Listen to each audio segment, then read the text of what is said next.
morning, everyone. Welcome to the Daily Covfefe. Today is Wednesday, September 4th, 2019. I'm your host, Carter Laren. I'm joined, as always, by the bad mamma jamma, Keri Smith, who is very happy that the first time I tried to record this, I forgot what month it was and wanted me to leave that in the intro, but I re-recorded the intro because, I don't know, it seems silly to say today is Wednesday, the 4th of, which is kind of what I said. I thought you should have left it in because I mess up on the date a lot. And then some guy in the comments said that I have training wheels on. And I was like, well, screw you. You try doing it every day. Not literally screw him. I like him. He's just, come on. Oh, relax. We all screw up sometimes. Except for that was the first time I've ever screwed up. So. So humble. I know. You know what? I have to go with it. So, Keri, you finally watched the Dave Chappelle special. Yeah, I did. I watched it with my friend the other night, my friend Gus, and it's really funny. I mean, I knew I was probably going to like it just based on what people have been saying, and I did. Yeah. I laughed a lot. It was funny. I also think it's necessary. People are like, what do you think about it?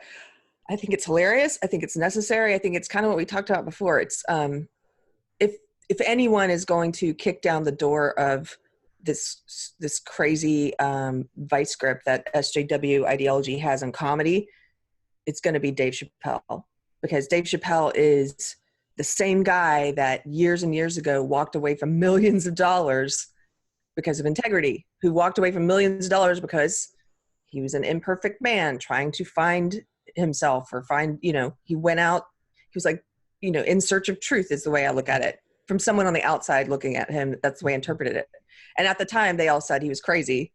The entertainment industry, all the Hollywood press, everything was like, he's lost his mind. Who walks away from millions of dollars? Right. So, yeah, I've heard a lot of people say that they think this is like the tide is shifting, the tide is turning culturally. I don't know if I want to believe that. I don't know if that's true. Do you think it's true? I do think it's true, because he's not the only one doing this kind of pushback comedy now. It's like at the beginning of, so when I was repping SJW comedians, and for anyone who might be new watching this, so I used to have a career managing comics and producing comedy, and I was in it for the ideology because I used to believe in SJW belief system. And there was a comic I signed who, before this was popular within entertainment, before it was popular within comedy, I knew it was like, I knew it was coming. I could feel it. Like all of my belief system stuff had been percolating. It was just starting to creep up into the mainstream. And I was excited about that because that was my goal. Was like, I believed in this belief system and I felt like it should creep into everything. And I knew that this one particular comic, I was like, he's going to be a household name within a couple of years. He's got a CNN show now, and he's doing SJW comedy. And it was right when that was kind of percolating. Not that everyone knows his name, but he broke into the bigger, quote, mainstream, right? So, and then all of comedy became SJW. Like, it shifted that way. And I feel that same thing now, but in the opposite direction. I feel this backlash brewing. I feel it's starting to percolate, this pushback against SJW ideology, which makes sense because comedy is about breaking taboos, and comedy is about laughter. We've forgotten that it's about laughter. And so Chappelle is just the biggest name and the one that has the biggest impact doing something like this, because they can't say no to him. Netflix is super woke. Have you seen the other stuff they air? Like they went on a super woke comedy mission a year or two ago, but he's Dave Chappelle. Yeah. Like, didn't they have like a show like Dear White People and a bunch of stuff like that? Yeah. Totally. And all their comedy specials, like they've just been picking SJW comics. So not to paint with too broad of a brush, but in my lifetime years, it seems like the left always, they often take 2 steps forward and then 1 step back, and 2 steps forward and 1 step back. So the crazy socialism, Marxism always encroaches, but sometimes they just like go a little far and culture pushes back a little bit and they do it again. But I think that they've gained ground that they're not going to lose here. Well, they're going to try not to cede the ground, but the thing is, if enough comics start, like Ricky Gervais is pushing back. You know, he's already done. Right, but Ricky and Dave are both old like me.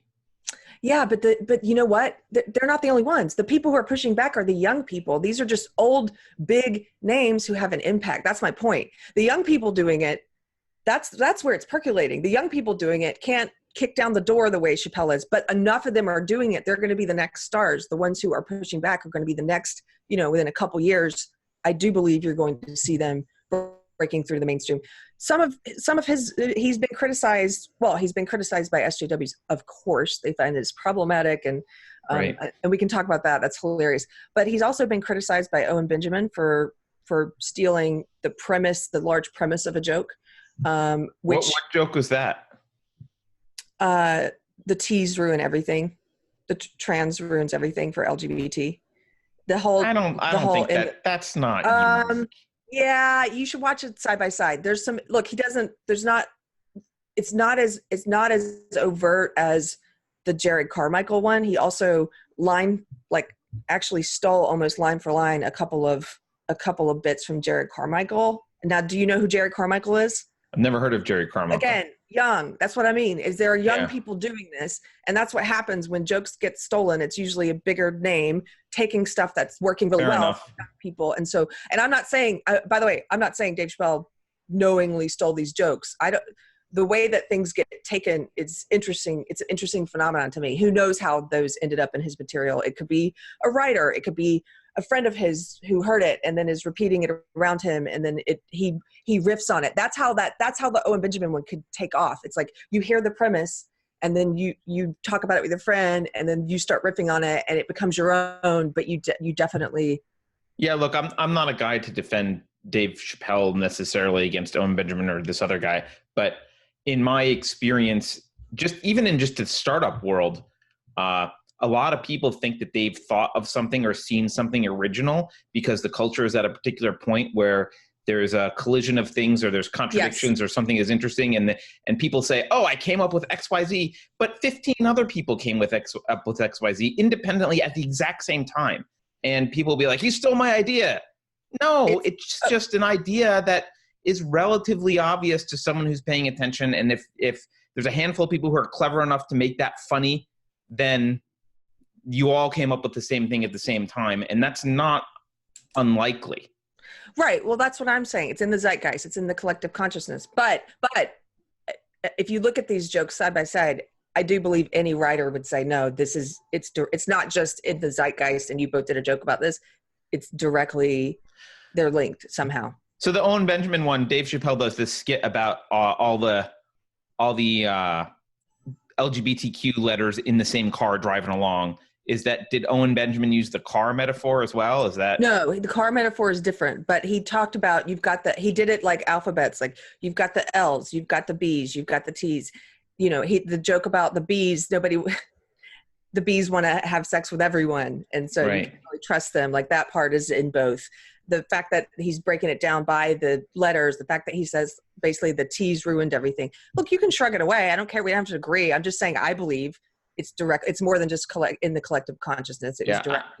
I don't know. I've without hearing that from Owen Benjamin, I've heard people talk about, and I've thought of it in terms of letters. And I think we've said on this show, the T's are ruining it. We haven't used those words exactly, but we've basically said, like, why is T included? They're bad for the rest of the community because, you've heard Mikey talk about that the gays and lesbians have been trying to convince people that, hey, we're normal, we're not weird, we're not, we're just like you. We just want to live our lives, treat us equally, leave us alone. And then you've got Jessica Yanev come in and, make the whole community look crazy. So that one's a reach to me. I would kind of just side with Chappelle, but okay, that's fine. What else? But he stole something else word for word, you said? Look, by the way, I'm not articulating myself well, I guess. I'm not siding with anyone. I'm just saying I believe these jokes are related, that someone on his team or someone who's talked to him heard that and it became part of his routine. I'm They not. might have. They yeah. might have. There The could be a other one- common source, right? They could be that Owen Right. heard it from someone who heard it, who the same person Chappelle heard it from, right? No. The other. I mean, I don't know. I'm very skeptical of like, because Owen said it and Dave said it, therefore some writer must have taken it from Owen. Like it's not Again, that I'm not crazy. saying taken it from. It's an evolution of, but it's too similar to put them side by. Just watch them side by side. Like, all right, I'll watch them side by. I'll watch them side by side, but like I said, a lot of people come up with the same thing independently at the same time in culture. So I don't. okay. But you say he word for word took something else. Yeah. So Jared Carmichael, who is lesser known, I guess, he has a whole joke about Michael Jackson, in which he also mentioned some of the very same people in the setup in the joke that Chappelle did. Chris Brown. He mentioned, who was the other one he mentioned? R. Kelly. So all three of those were kind of in the same joke. But the line for line bit is kind of towards the end where he talks about it, this really darkly humorous idea of like, he's like, well, I'm just saying that could have been the best thing that ever happened to those little kids. Because at the end of the day, it's Michael friggin' Jackson. And if it were me, I would have gone to school the next day and I would have bragged about it. I mean, like, oh, what did you do this weekend? You got a video game? You played a new video game? Oh, cool. Okay. The king of pop sucked my blank.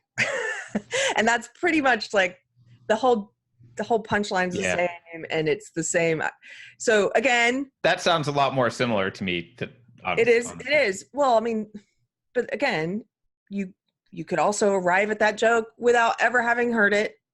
But the point, I think a lot of times you see these things. It's like when Carlos Mencia was caught doing some of Cosby's jokes. And when you listen to, and it's like, well, hey, anybody could joke about these two things in this way, and you could arrive at it, collective consciousness, whatever, in the zeitgeist. But when you listen to them side by side and you look at it, it's like, as a writer, sometimes I think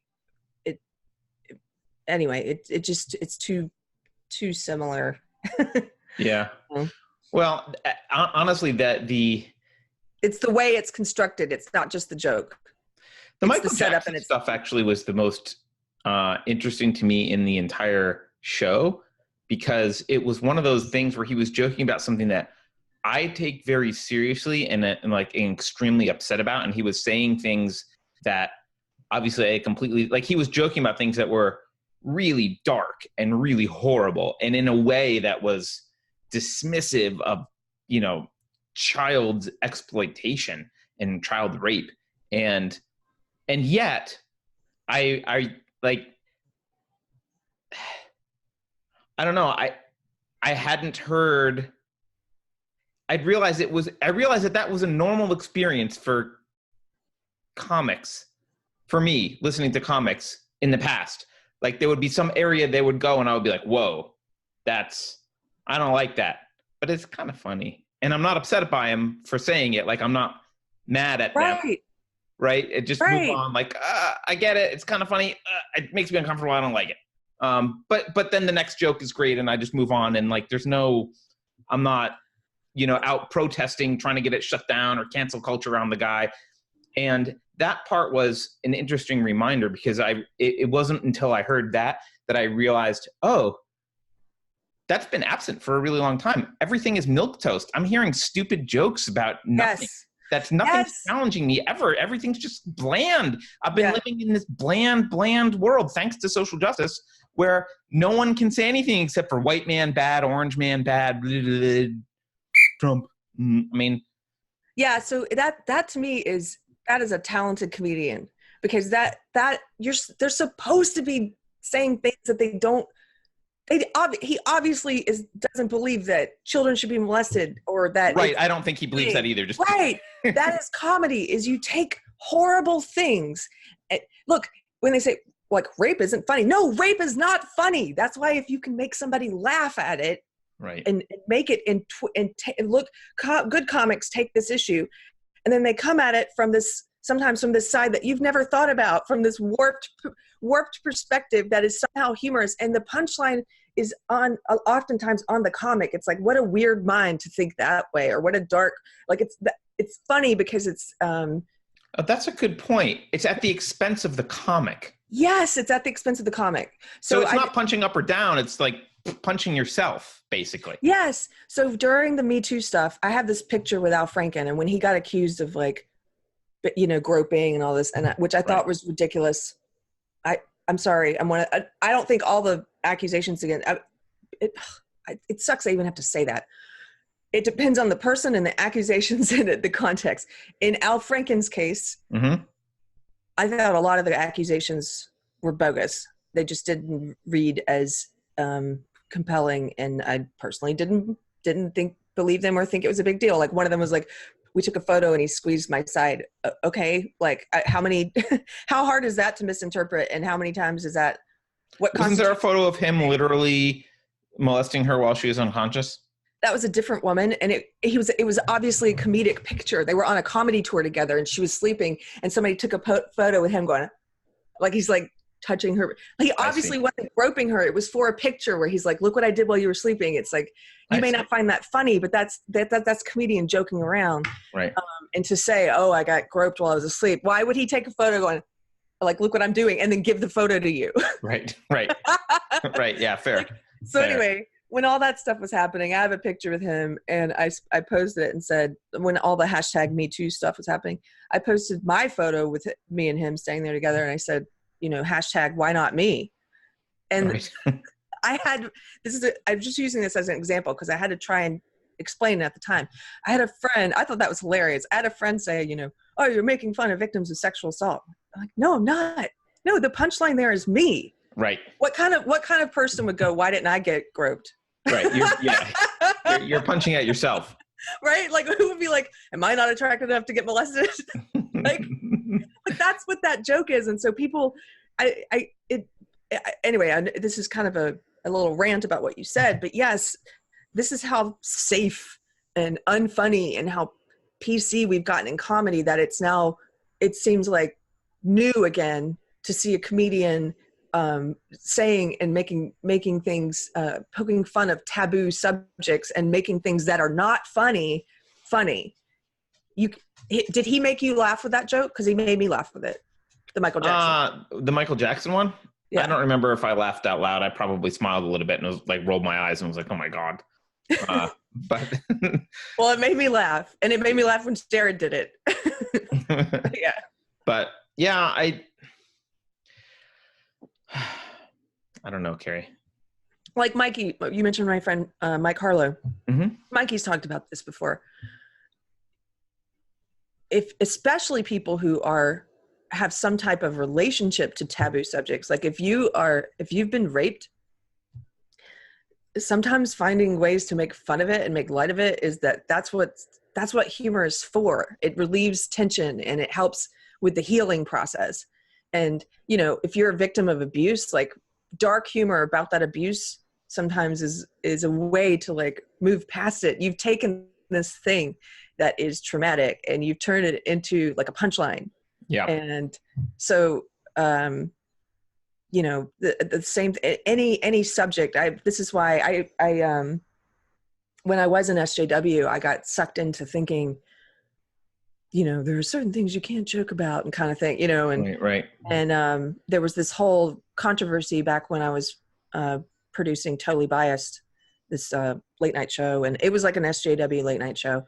And we had an episode where we debated whether or not you can do jokes about rape. And we had comedian Jim Norton on, and then we had this insufferable professional SJW columnist Lindy West on, who at the time I was like, "I'm such a big fan of hers," because I was in that belief system. And they had this whole debate, and I remember back then, because I was a good little, zombie, I'm like, yeah, I guess she's right. But it always felt wrong. And it always felt wrong. Even though I would speak the right thing, it felt wrong to say there are certain things you can't joke about.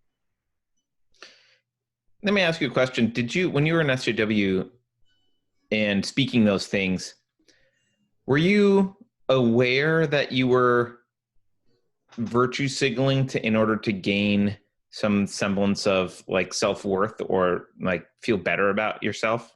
Sometimes. Yeah. especially You were aware.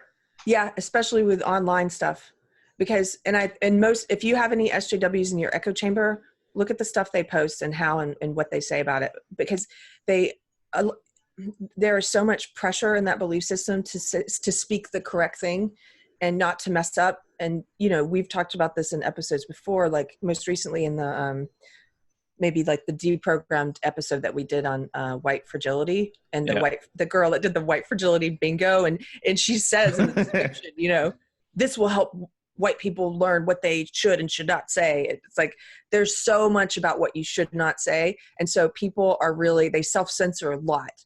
And I will say, just from personal experience, there was this whole thing about like anything you posted online, you had to kind of run it through your SJW filter and make sure that you weren't using anything incorrectly. If you accidentally use the term spirit, like I love Bernie Sanders, he's my spirit animal. You can't say spirit animal. That's that's Native Americans. Yeah. Right. Or like, I really hate misogyny. It's super lame. You can't say lame. That's ableist. Right. Right. So you had to make sure that everything was like pure, refined SJW tenets. And so when I did share something, there were times, I mean, I was a true believer. It wasn't like it was fake, but I definitely knew I would kind of internally pat myself on the back, I think, when I knew something was like this. Oh, people are going to like this one. Yeah. And this is important, and I'm going to share it, and and like, could we reword it in a way that I'm going to move up the hierarchy with this post? Yeah. Oh yeah. And they right. There are some of them who it's so obvious to me now on the other side of it, and looking at it and looking at the stuff that they share, and how much it's like cultivating this ideologically pure woke ally persona. So I mean, you and I maybe talked about this off camera once, but I have some of my new Christian friends. We were talking about Facebook once, or there was like this prayer request where people were kind of talking about how they wanted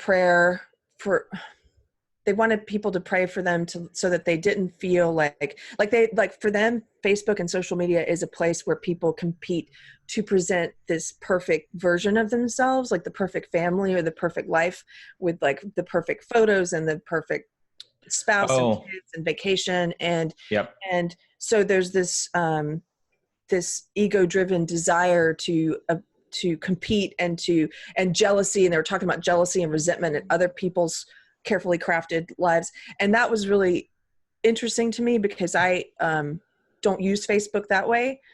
And so it's not like all my stuff is pretty much, I'm on a crusade, for better or worse. I'm really obsessed with my old belief system. And so you don't say. I can't help but be like, this is what's happening. And so anyway, that's the way I use it. But if you think about it, SJWs use it they're crafting a persona too. It's not about for SJWs, it's not about having the perfect family. It's not about putting out a social media profile that shows the perfect family and the perfect life. They're competing to show who is the wokest of the woke allies. Right. It's the perfect adherent to the belief system. Yes. Who is adhering most perfectly, and who has amassed the most marginalized friends. Right. And that's not tokenizing people at all. They totally tokenize. And it's really important to them, so much so that we've talked about this, but they have, in these private groups, they have like, how can I make more female friends of color? Right. This is reminding me of something that I think Jordan Peterson talks about, but I'll just relate it to me personally. So I grew up in a very religious household, and for all of the flaws that I found and even religious people, if they knew my history, would agree there's lots of flaws in what I was taught. But for all of those flaws, the focus was still very internal. Now, I would argue that it was very it was overly self-critical, but it was about introspection and trying to be a better person. Now, I was using external judgment for that, and I was overly critical. There was a whole bunch of problems with it. But when I became an atheist, I think it could have been very easy, and I think maybe I did go through a period of time where this was true, where I ceased my self-criticism. Actually, that's not true. I'm not going to claim I went through. I didn't. I've always been very self-critical, but so that stuck with me. However, I think a lot of people without religion, when you're trying to make the world a better place, like for me, trying to make the world a better place always started with myself. Like, yes, we're doing this show, and I want to help save Western civilization in whatever way I can, but also I've got a lot that I need to work on, and I'm very Keri, I'm very self-critical. And I think if you don't have that, I don't know if it originates in Christianity. I don't know but it is part of Western culture generally. And actually Dr. Rachel Brown talked about this as part of Western culture, is this kind of ability to, or desire to introspectively analyze what you're doing and question what you're doing and really try and improve yourself. And that seems to be, when that's absent, I think people replace that with controlling other people. And if I look at the social justice community in general, and actually we can paint an even broader stroke than just social justice, it's a lot of people. It's human nature. I think you're totally, if you're not looking inward, you're looking outward. Yeah. And so people look and they're like, they turn their attention to controlling what everyone else does, controlling what they say, controlling how they vote, controlling what they think. Everything becomes about getting upset that Dave Chappelle told the joke you didn't like, or getting upset that someone said something you didn't like, or getting upset that someone believes something you don't like, or getting upset that two people are voluntarily exchanging in some interaction where there's no victim, but you don't like the interaction for whatever reason it is. Like, all of that is very external. Mm-hmm. And I think, I'm saying this as an atheist, I think something was lost when we, as a culture, started to abandon Christianity, in that this internal focus, this self-reflection has been largely lost. And you don't, again, as an atheist, I would argue you don't need Christianity for that, but you do have to focus on, you have to realize that that's necessary, because if you don't do that, I think you fall into this trap. It's very easy to fall into this trap of criticizing everyone else. And that's very easy to do. Like, we could sit here all day, and sometimes we do criticize other people, but we could all day long, I could sit and yell about Alyssa Milano. I could just follow her tweets all day and bitch about Alyssa Milano, but that's not helping anything really. And it shouldn't really be the focus. And we could bitch about leftists who say things we don't like. And we do talk about that, but we're pushing back mostly against this culture of being a busybody, being an authoritarian busybody, trying to control everyone else. Leave people alone and focus on yourself. And I think that's what Jordan meant when he talked about, like, clean your own room, or like, why should we listen to what you have to say about society if you can't make your own bed in the morning, right? Yeah.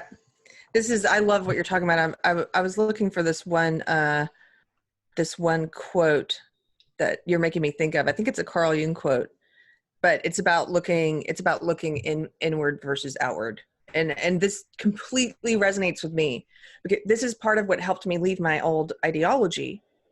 It's what you're saying. I was just going to ask you, was that the key thing? Is that the key thing that helped you leave your ideology, was just turning your focus? Yes. In a big way. Yes. Because I had been focused on controlling other people, and this isn't the quote I was looking for, but look at this one thing, Carl Jung: everything that irritates us about others can lead us to a better understanding of ourselves.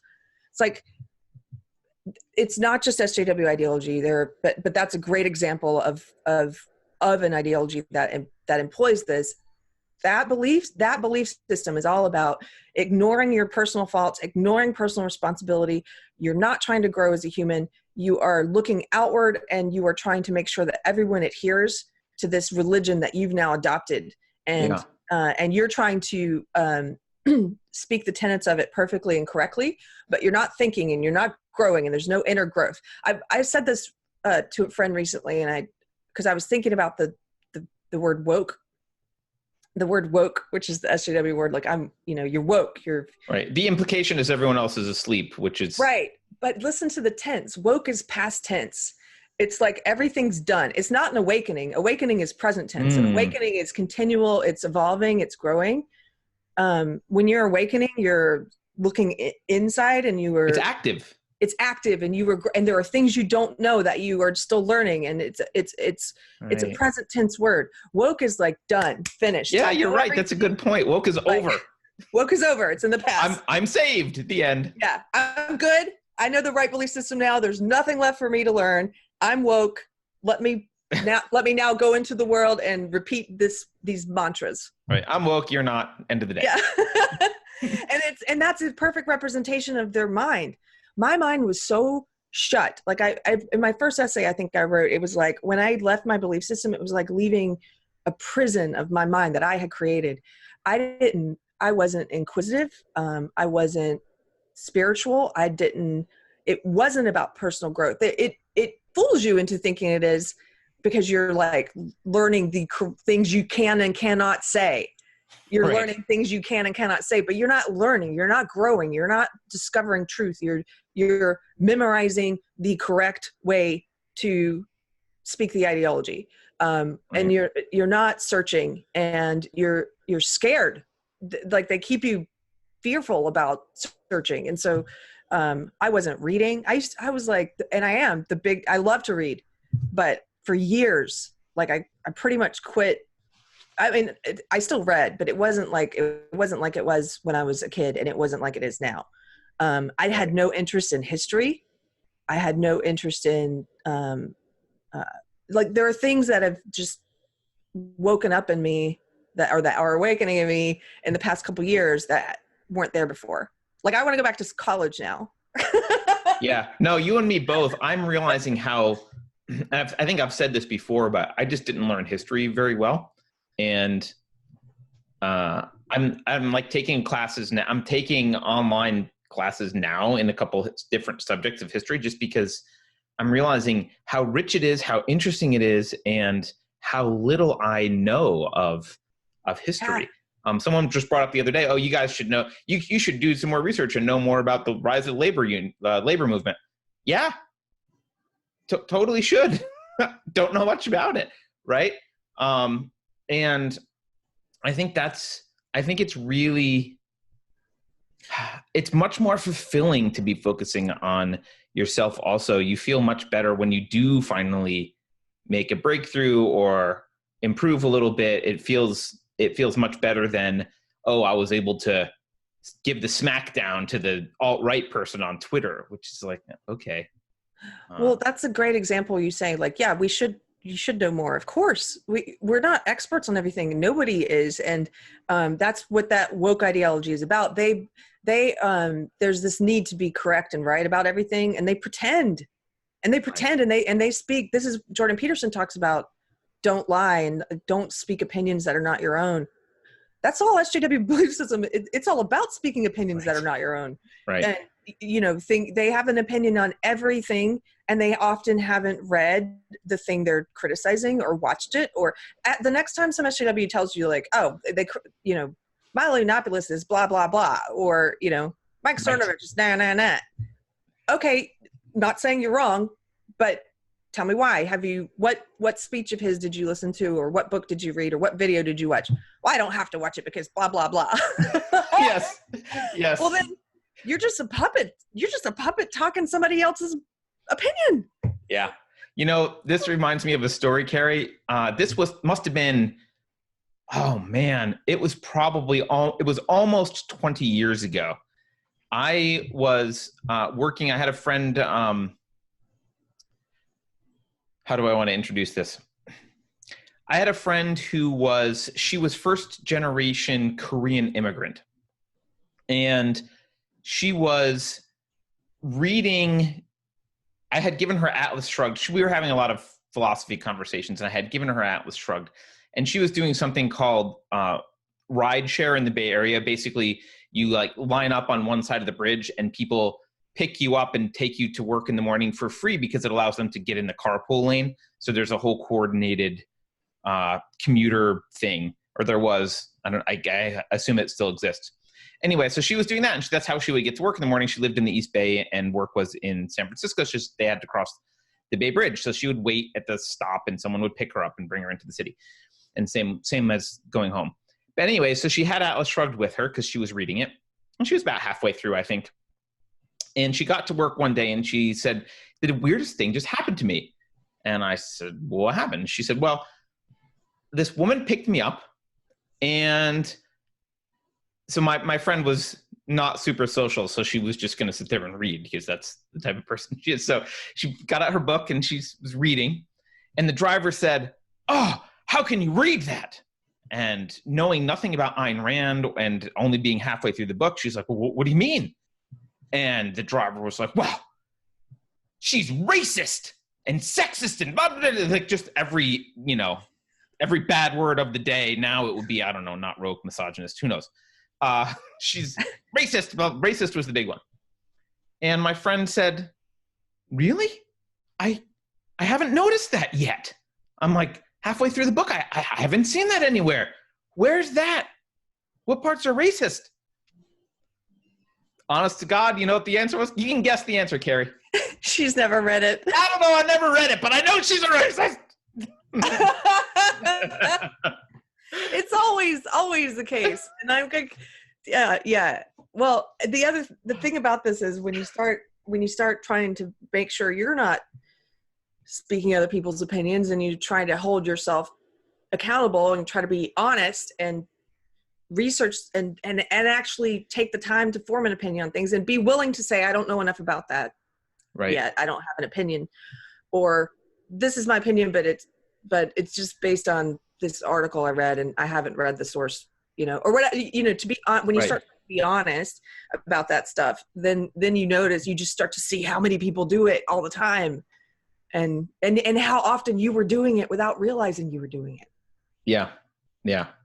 And I'm sure, we all still do it, but it's important to be able to, realize when you're doing it and then again, do a mea culpa. Because nobody's perfect. There are times when I will start to feel like I should know something. Even like a great example is when you're in conversation and somebody's like, "Oh, and blah, blah, blah." And you're like, and you want to be like, "Yeah." But you have to stop and be like, "No, I actually don't." The name might I have no idea what you're talking about. But it's not coming to me. I don't know what you're talking about. Can you tell me about it? You don't have to be an expert, but the SJWs will pretend to be. Yeah. Totally. This has been a very interesting conversation, Carter. I think, even though we got a little far afield, but it's related to stuff we were talking about. And but I guess to bring it back to Chappelle and the SJW response to him, I just wanted to show you predictably, this is what the performative SJW, professional SJW class of people. This is, let me share this. This is how they're responding. I'm just going to pull up one article of many. Paste magazine. I don't know Paste magazine, but okay. Okay, well, it's a entertainment magazine from what I think it used to be a music mag. But anyway, Dave Chappelle's new Netflix special reminds us that the most successful comedians are also the most sensitive. So they try to paint him as, this is one of their things where they try to do a judo trick, and they try to say, like, "You call us fragile and snowflakes, we're going to call you that." So they even say, they call him his fragile ego. It's less a comedy special than an hour-long expose of Chappelle's fragile ego. What does that even mean? They're trying to say that if you don't like SJW ideology, it's because it threatens you, because you're such a snowflake. You can't handle it. And they, for example, his defense of Louis C.K., for example, they find that very problematic, and that that he's being a snowflake, and that C.K. is being a snowflake because they can't handle the repercussions of being a misogynist and so that's one. But then look at this. I think you're gonna love this. Okay. This is, you and I, when we talked about this briefly the other day, we looked at Rotten Tomatoes, and at that time, there were just a few of the reviews from the Yes. elite. Well, now look at the audience score. I saw this. Okay. Yeah. So 17%. Now it's just 6 reviews, but come on, this is indicative of the whole. They're going to continue. They're going to be more reviews, and they're all going to be like this. 17% of the media elite.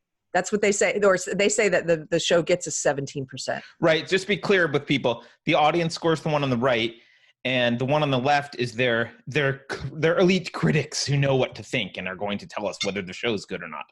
Yeah. The elite critics are telling us that this is a bomb. This is a splatter. It's only 17% good. Right. But the audience thinks it's 99% good. The audience is like, we like this.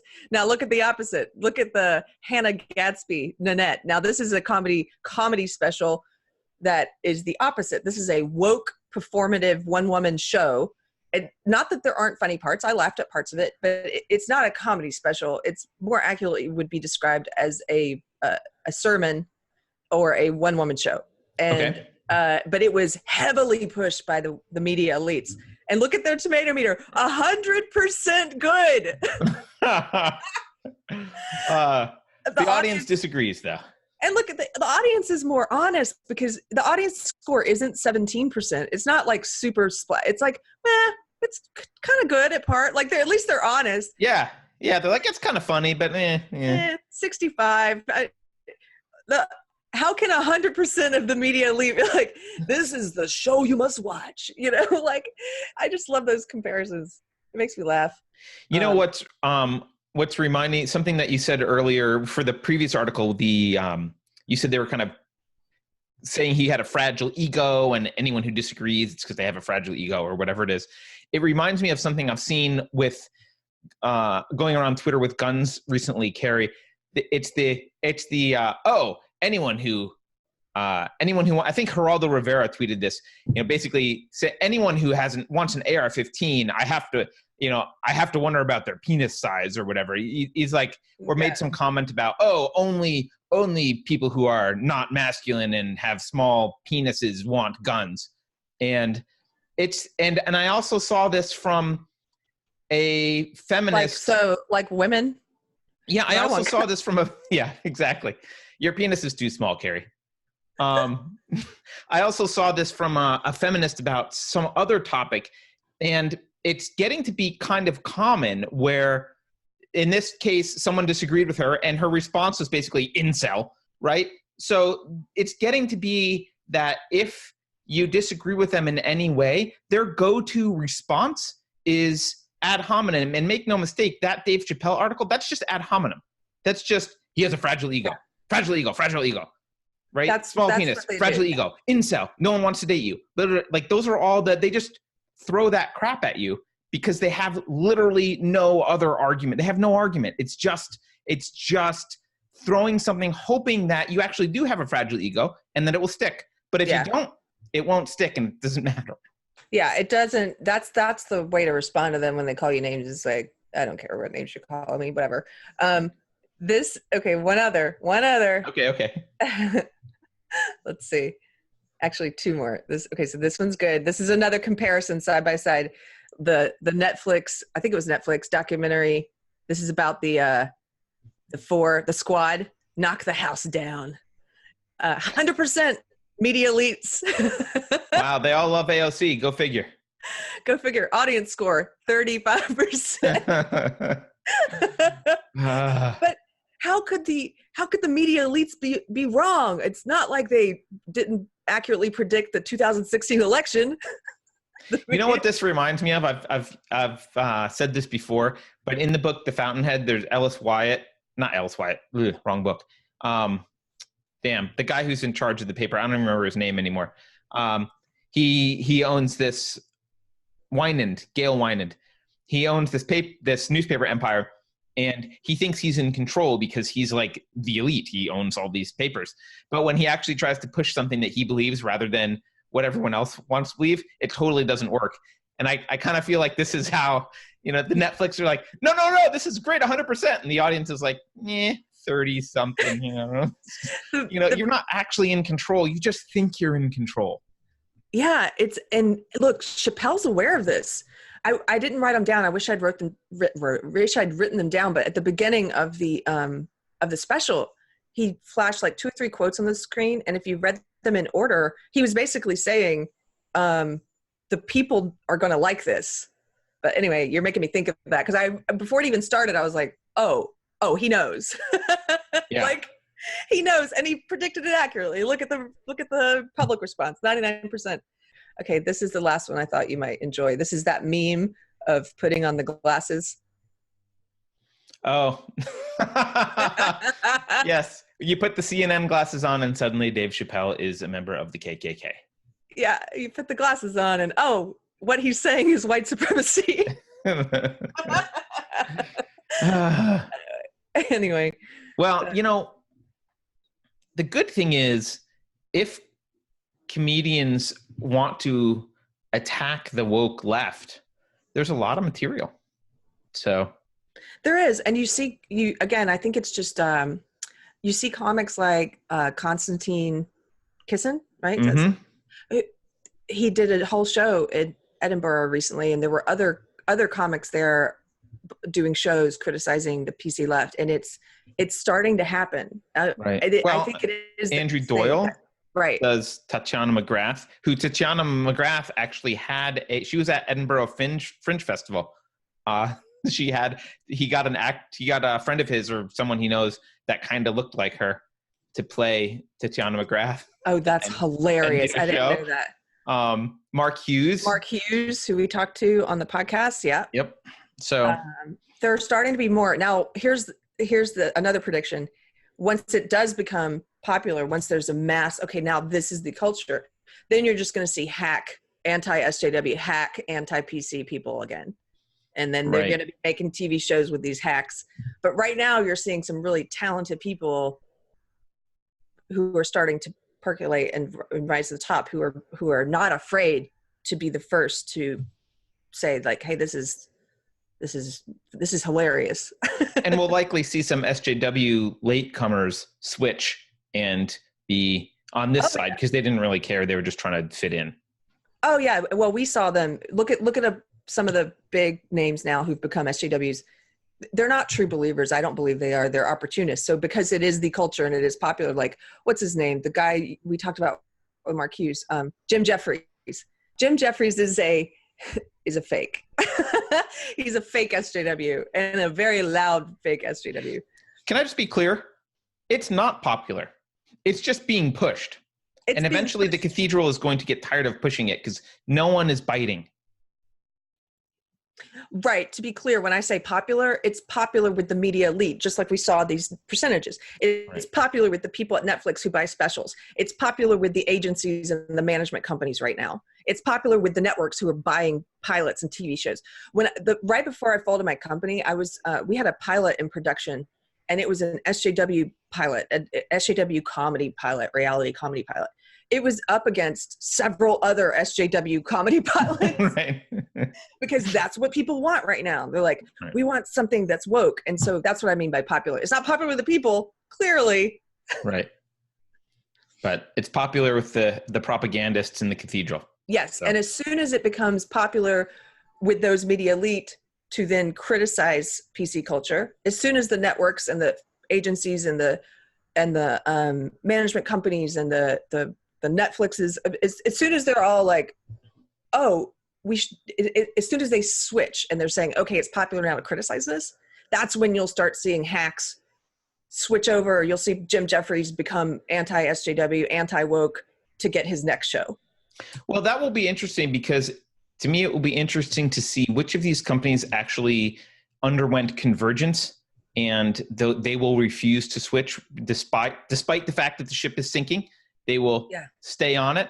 And then there will be the ones that you can see were the opportunists who basically looked around and were like, oh, we need some more woke ads. Let's do that. And the minute woke ads don't work or it seems like it's getting pushed back, they'll switch and go back to whatever. And shareholders, that's up to you. Short their stock. Get rid of who owns Gillette? Is it it's not Unilever, it's the other one, I think. Procter & Gamble. Thank you. Yeah. So I think what's going to happen is you'll see the bigger ones, like the agencies, like CAA and places like that. They're not. Convergence hasn't happened to that degree. The people in charge of the ship are not true believers. You know what I mean? So they're gonna just reverse course.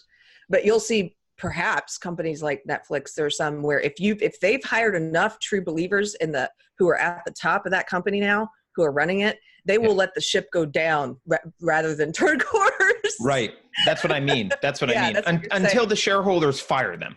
Yeah. Which will happen eventually, right? Eventually people will lose money and the board will fire people, or the board will get replaced if they won't fire people. But I think you're right. I think CAA is a great example of a company that I think is basically just run by people with no ideology, and they're opportunists who are trying to make a buck. So they don't really care. They don't care. They're just money vampires. Yeah, exactly. Money vampires. Whoever thought money vampires might be a good thing to have? But, you know, money vampires versus the actual devil incarnate. I'll take money vampires every time. Money vampires just go where there's money to be sucked. Right. Well, on that note, this was a meandering but fun show, Keri. I enjoyed it. It was real fun. I liked it. If you'll notice, I skipped saying please like and share at the beginning because I'm thinking we should do it at the end so we can just jump right into our stuff at the beginning generally. So I'm going to say it now. Please don't forget to like, share, subscribe, follow. If you can support us on Subscribestar, we would be forever grateful.